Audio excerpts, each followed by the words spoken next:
Hello everyone, welcome back to my Let's Play of Planescape Torment with the Nameless One and many companions.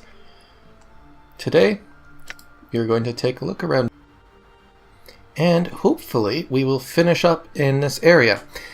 Now, I'm going to start looking around, but while I'm doing this, I will just quickly say a bit of an update on what I did, or what I found out since last time.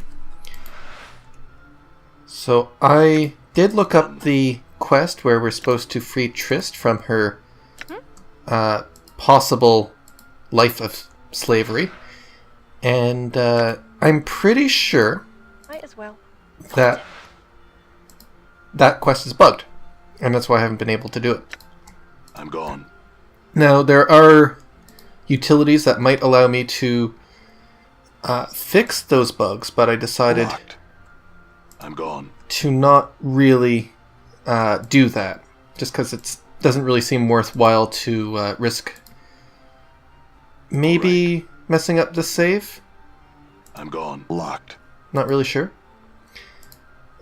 So I'm just not going to do that. Now, as for the rest of the stuff that's going on, okay, this might be our room. Yeah, so there is no lock, latch, or other obvious way to open the sealed storage closet. Interesting.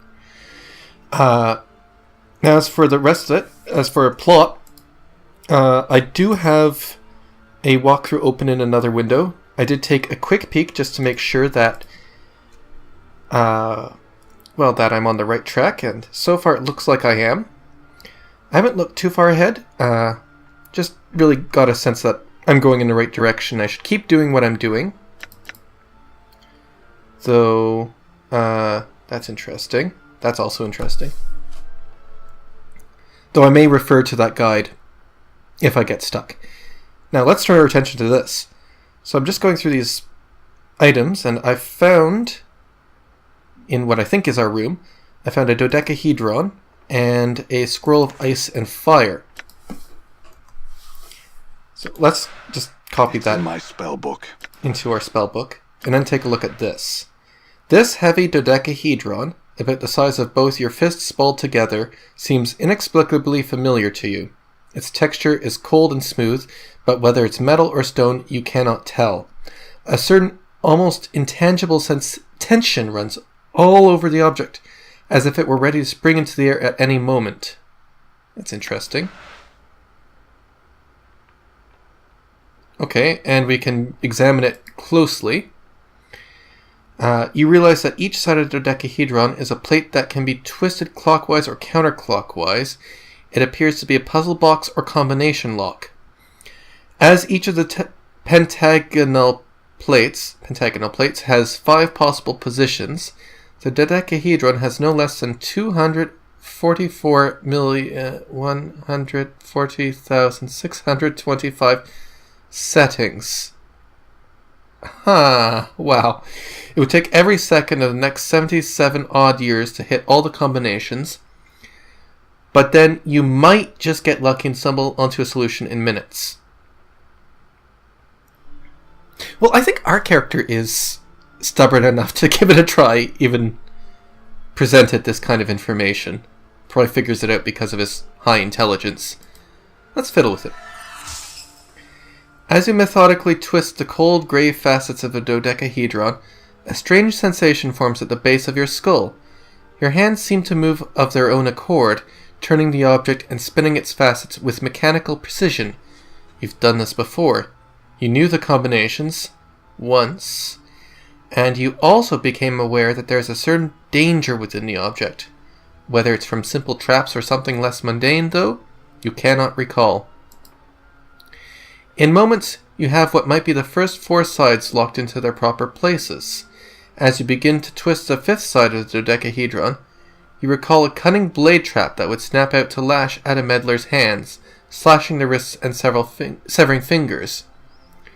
You avoid the trap with the proper number of rotations, certain that you've made progress in the unraveling of the object's secret.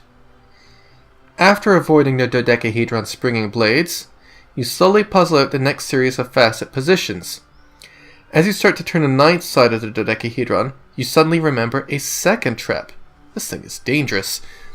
Jets of toxic gas that would form a billowing cloud of lethal, corrosive vapor around this curious meddler. You circumvent the trap with the correct amount of twists, positive you've nearly unlocked the dodecahedron.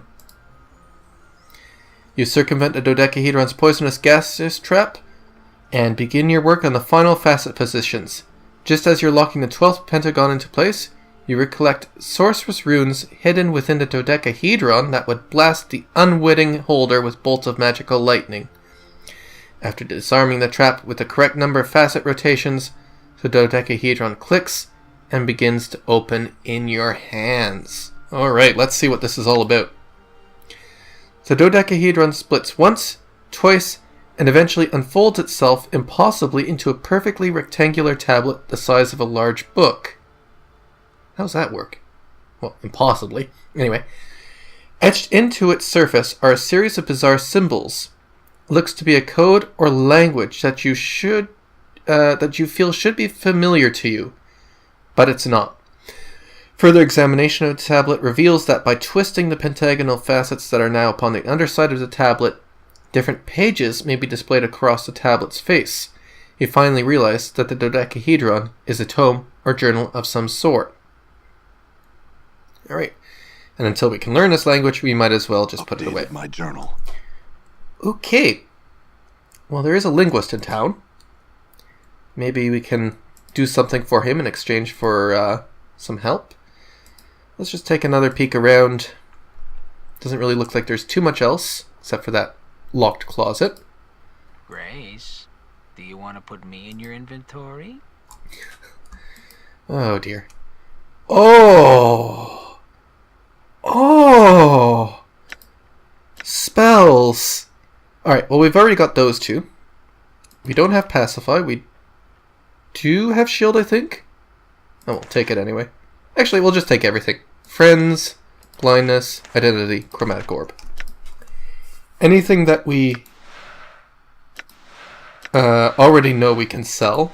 It's in my spell book. So just copy everything. Pacify.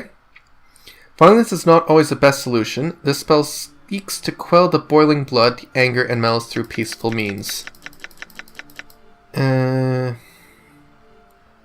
Alright, so pacify 2-8 creatures of 6 HD. Health points or health dice. Okay. Or less in the area of effect. All types of creatures except for undead.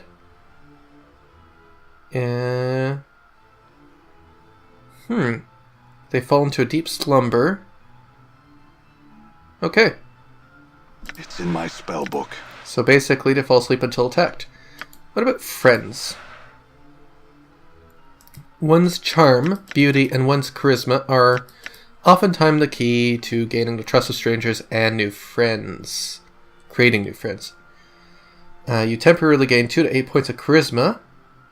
Yeah, which might be helpful in doing stuff. And I know we've already got Identify. So that's good. Alright. Let's carry on. So, I guess the next thing to do... Alright. What would that be? It might be to... Oh, who's this? Unfulfilled Desire. Alright, the next step is to talk to this person. So let's... I guess. I mean, she's got a name and she's there, so we'll talk to her. The woman before you is incredibly attractive. There's some intangible aura about her that makes you want to speak to her. As you step up to her, she glances at you coyly, then gives you a knowing smile. You want something, yes? She hisses the yes, drawing it out slowly, sensually, from between her teeth. I can help. Name your desire, and I shall provide it. Okay. Morta says, I love the Festhall. Yeah. Okay, what are you asking me? The woman ignores Morta, her eyes locked with yours. She smiles, awaiting your response.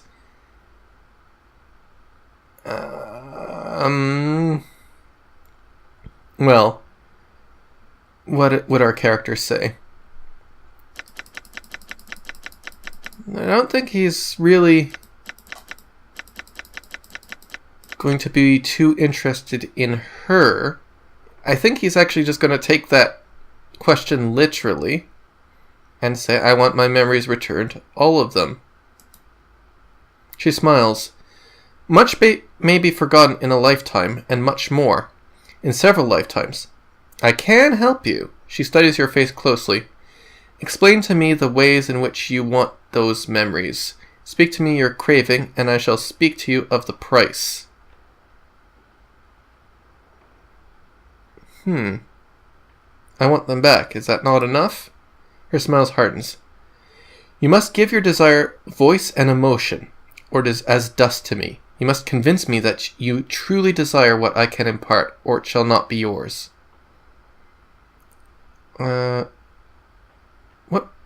What proof do you want? Do you have that you can return these memories to me? She doesn't seem to move, but suddenly her hand is touching your forehead, a finger dragging along your temple. Only this, she says, as you feel a fog in your head that has peeled away, briefly enough to catch a glimpse of remembrance. But before you can focus on the memory, the fog rolls back in. Okay. Describe the way in which you want your memories back. I guess we'll explain that. Well, let's see if it gives us flavor text. Okay, not really. But I guess our character would say he has a strong desire to know who he is. He's lost and confused without these memories. And he needs to know what to do. He needs to know who he is to have purpose. I think that would be... Yeah, I think that's what he would say. Something to that effect. Alright. As you speak, her smile fades and she leans forward attentively, her eyes ravaging your features as you speak. Her presence compels you to speak more than you normally would, and after a few moments, her eyes flutter closed as she gives a sharp intake of breath. Suddenly, the desire for your memories begins to wane. Your want slowly drains out of you, leaving only a sense of cold emptiness in its wake. She opens her eyes again as you stop speaking. What is wrong, traveler? Do you no longer want your memories returned to you? No, I mean yes. What have you done to me? I think we're getting a little bit worried. She seems perplexed. Whatever do you mean? Despite her innocent demeanor, you're certain of something unnatural has occurred. She has somehow siphoned off some part of your desire, stolen it away for some ghastly collection of wants, or perhaps to feed upon. Had you finished speaking of your desire, you're certain it would have been lost forever to you. Come now, is there something else you want then? Tell me of it. I'd best not. Anything else we can talk to her about? Some questions?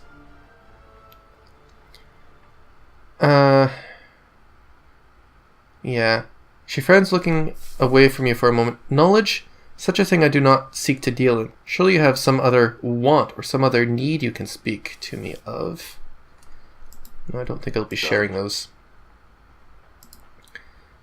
Huh. All right. That's kind of scary. That could take away a part of who he is. I'm gone. But he seems to have come away intact, so we'll just carry on. Interesting encounter. Okay. Now, as I was saying before, I found unfulfilled desire. I don't think we've fully explored the private sensorium.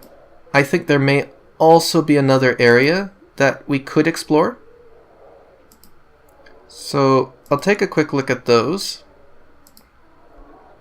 Very quickly, hopefully. Can you take me... Yeah, there is a linguist we know about. Can you take me to... How do I get there? How can you help me? There we go. Could you show me to the sensoriums? Yeah. Okay, so it was just a sensorium, I guess. Done. I'm gone. I seem to be stuck. Endure. In enduring Because growth. all my party members are blocking me. Might as well. No, just get out of there. Alright. We'll just send the Nameless One alone. Because I think the other party members would just make a mess of trying to get around. Alright. Sickly greenstone is securely faced into the pedestal it rests upon. Inscription beneath it reads, The Messenger.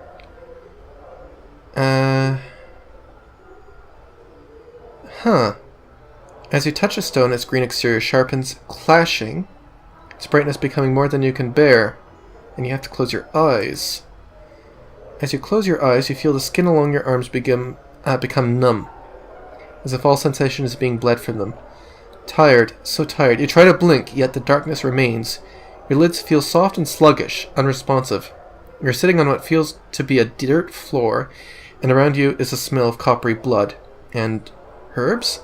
Why are you here? You came here to...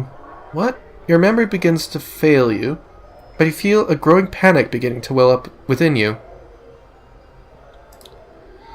Awake now, are you? A questioning all a-done? The voice is of an old woman, thick and scratchy, as if it is trying to force its way past a thick layer of dust. Try as you might, you cannot open your eyes and see the woman, but you feel a shiver of fear. Something is wrong. Terribly wrong. You try to respond, but all you can manage is a ragged croak. You can't feel your tongue. And your eyes? What's wrong with your eyes? Now, a see me you did, a spoke you did, and poorly, so the price you have paid. The crone sounds amused, then her tone drops sharply. No more of your questions. Now you will listen, and you will remember my words, for in minding me, you shall live. She hisses. Not if you hear me, or another bit I shall take. Remember me, traveller, remember me to a stone, one of the pretty glimmers in your festive hall. Use it like a cup, pour what you feel into it, and know this. Remember me to a man who wears a skin of scars and tattoos, who seeks memories but has misplaced them. If smart he is, he will know the knowing of me. Tell him to find me, or if I am not found, tell him to come to the Glimmerstone, and we shall speak, my precious man and I. The woman pauses, then hisses again. Nod, if you hear me, ragged thing. Pretty polite to a listen so long. When he comes to the Glimmerstone, tell the man to speak my name, and your pain shall not have been in vain. The crone's voice trails off as if distracted. You try to speak again, but there's only a sick gurgling noise. What happened? Who is this person? Why are you... And then you begin to feel yourself slip into unconsciousness. I think we are becoming ourselves now? Because this memory seems to be about the Nameless One, talking to this person. And now, she may have left a memory in here somehow that is unlocked by us calling her Ravel? Updated my journal. There is silence. My precious man. There's a slow shuffling of feet, and you feel a sharp pinprick in your left eye.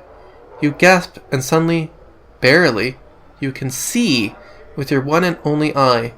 You lie in a grey hut upon a dirty floor, where blood, your bright red blood, has seeped into the surrounding grey dust. Your arms are gone, your legs have been hacked off at the knees, yet you feel numbed, and there is no pain. Only fear. There is someone above you, someone looking down on you. As you look up through your bloody, blurred vision, you see a horrid bluish-grey face, grinning with yellowed tusks. Ravel is pleased. A-wondering I was if this messenger would make it, for weak he was when his bits were placed on my plate. She holds up a talon in front of you, and impaled upon the tip of it is an eyeball, the right one. Yet to the festive hall he returned, it seems, and our time together has he shared. And now you have come. Success! Alright, Ravel, I have many questions. Alright, this might actually turn out to be the most important lead. The crone shakes her head, your blurred vision seeing 3 images at once. Her grayish hair is like brambles, drifting down her shoulders. No, only time for answers does Ravel have, and she has no time to waste with your guess questions. Know this, and in the knowing grows strong. You must find me, my precious man. Updated my journal. I am beyond knowing in a lady's place. Now shh and listen to Ravel, for there is much you must do. To find me, 3 things you must do. Find a door, know the key, then unlock the key. Okay, I guess this is the first question we'd want to ask. How am I talking to you if this is someone else's experience? Of stones and experiences, telling will Ravel do, but not the telling of how she speaks to you now. She speaks smoothly. Many are the branchings and twistings of Ravel, and many are her secrets. I need you, and I need you knowing of this. Alright, so what door do you speak of? The door is not a finished thing, at least when I was last gazed upon it. But in the passing of time, perhaps, not now, well, wrought it is. Go to the place of forges and steel. Perhaps there you will find the door that takes one to me. Place of forges and steel. Is that the foundry? Ravel, I know that the key is a piece of you, but I don't know how to find it. The key is of me, is it not? Not? Eh. The crone hisses as if trying to gather her thoughts, and your vision blurs again. No picture is it, no tail, no stone, but the key is something of me, a labor of my own flesh and blood. Seek it. Lives it does. Okay, that's could be creepy. Or, yeah, I'm not sure what that means. When you say unlock the key, what do you mean? And knowing the key is not enough, so Ravel thinks. Knowing it and unlocking it, 2 tasks that must be joined. For at times, a thing knows not its nature, but you are no stranger to that. Ravel cackles, a long, hideous cry that fills your ears with pain. Alright, farewell, Ravel. Return. I'll give what help I can. Ravel gives a final smile, a horrible yellow-fanged grin. A blackish tongue darts from her lips and fingers at the edge, teasing. But in the end, only one question remains. What do you mean by that? Only one question this I ask. What can change the nature of a man? Her eyes blaze like fires, the red light turning her face blood red. At the question, you feel tremor pass through like thunder, and you feel yourself burn. The vision clears until you're standing once again before the hideously green stone. It looks different than before, more horrid somehow. Okay. All right. That was insightful.